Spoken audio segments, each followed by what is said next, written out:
Comisión Interamericana de Derechos Humanos presentó a la Corte Interamericana de Derechos Humanos un caso contra Panamá relacionado a la desaparición forzada del sacerdote colombiano Jesús Héctor Gallego Herrera, ocurrido durante la dictadura militar. La presentación formal se ha hecho el 27 de agosto de este año, pero hasta ahora la conocemos. ¿Qué ha concluido?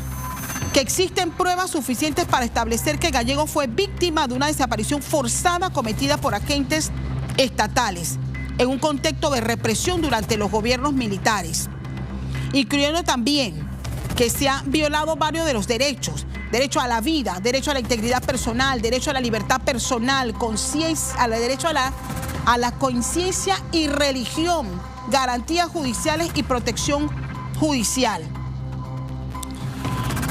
Están solicitando indemnización por daños materiales a los familiares de Héctor Gallego, implementación de un plan de búsqueda con resultados verificables, asistencia médica y psicológica a los allegados a las víctimas y continuar con las investigaciones para identificar a todos los responsables materiales e intelectuales. Políticas públicas y protocolos forenses para el manejo de archivos y materiales genéricos de víctimas de la dictadura militar en Panamá. Rolando Rodríguez, ex fiscal y quien estuvo a cargo representando al Ministerio Público en ese juicio que se hizo en un segundo intento, porque en un primer intento en los años 70 se archivó, tengo entendido, fiscal, pero ustedes retoman el caso y llevan audiencia a varios implicados. Le agradezco muchísimo, fiscal, y primero conocer su reacción ante esta solicitud que ha hecho la Comisión Interamericana de Derechos Humanos y un poco entender el esfuerzo que ustedes hicieron en su momento para llevar a juicio a estas personas, muchas de las cuales fueron condenadas. Sí, muy buen día, Castalia. Gracias por el enlace. Toda tu audiencia. Muy buen día, Castalia, a ti y a toda la audiencia. Verdaderamente que consideramos que en su justa dimensión el tema que de derechos humanos ha indicado, tiene su asidero. Sin embargo, no es menos, y yo creo que ahí no se nos hace pues el reconocimiento debido.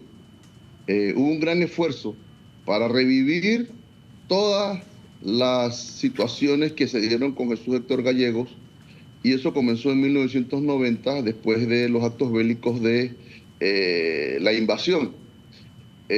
Nosotros retomamos todos los temas para poder hacer la reapertura, ya que en el 73 este caso había sido cerrado con un sobreseimiento provisional, y logramos pues la apertura. Hay una cosa muy importante que hay que mencionar: la ley o la Convención de Desapariciones Forzadas es del 96. Y nosotros, cuando reabrimos el expediente, teníamos una situación que era la prescripción. Hay una teoría de caso que se llevó adelante en cuanto a qué pasó, cómo pasó y por qué pasó. A nosotros la investigación nos daban que había el Estado panameño en ese momento tenía un estamento de seguridad que era superior a los estamentos de seguridad que existían, y hablamos de los que tenían que ver con la seguridad interna del Estado. Eso lo veía ni siquiera el G2, sino que lo veía un grupo élite que era conocido como contrainteligencia de la Guardia Nacional. Ellos veían esos asuntos, por eso es que había a veces hasta cero participación de la Procuraduría, el Ministerio Público y demás. Y con ese norte nosotros tuvimos que investigar. ¿Cuántas personas fueron llevadas a juicio, fiscal, en su momento, y cuántas fueron condenadas? Eso es lo que te quería comentar. Nosotros llevamos a juicio a 3 personas el principal, que era el hilo conductor, era Melville Constantino Walker, que hace una llegada a la ciudad de Santiago para esa fecha, en el 71, y se instala en un hotel llamado Magnolia, y en los libros de Magnolia aparece el recibo firmado por Walker, que dice que él venía de David. Y entonces nosotros nos encontramos que ni siquiera él estuvo en el cuartel. O sea, esto nos está diciendo a nosotros que había una situación especial. De ahí que esto surja, que viene el señor Agrasal y viene el señor Magallón y en un jeep, y lo recogen ahí en el Hotel Magnolia. Esto nos dice a nosotros que el encargado de la policía, en la Guardia Nacional allá en Santiago, que era el mayor el mayor encargado, ni siquiera tenía conocimiento de lo que estaba pasando, porque eran órdenes superiores y de un grado cerrado que estaban tramitándose la cuestión. De ahí que nosotros, pues, en nuestra teoría de caso, que llevamos a audiencia y que conseguimos condena, ni siquiera nosotros tomamos en consideración que era necesario al mayor Cal, sí, que era el jefe de Santiago en ese momento, tomarle ninguna declaración. Fiscal, la pregunta lógica, y basándome también en lo que resalta ese informe, es que al final no se ha logrado ubicar los restos de Héctor Gallego. O sea, ¿por qué ha sido tan difícil desde el inicio de la investigación que ustedes adelantaron todavía a estos tiempos, con varios elementos que a través de los años aparecieron después? ¿Por qué no se ha dado al final con la ubicación de dónde quedó o habría quedado los restos de Héctor Gallego? Bueno, hay una situación especial y es el hallazgo en Motorpool. Ahí hay una situación que se ha dado que lleva algunas contradicciones, algunas situaciones, porque se habla de dos restos del señor Portugal y que también los restos de Jesús Héctor Gallego.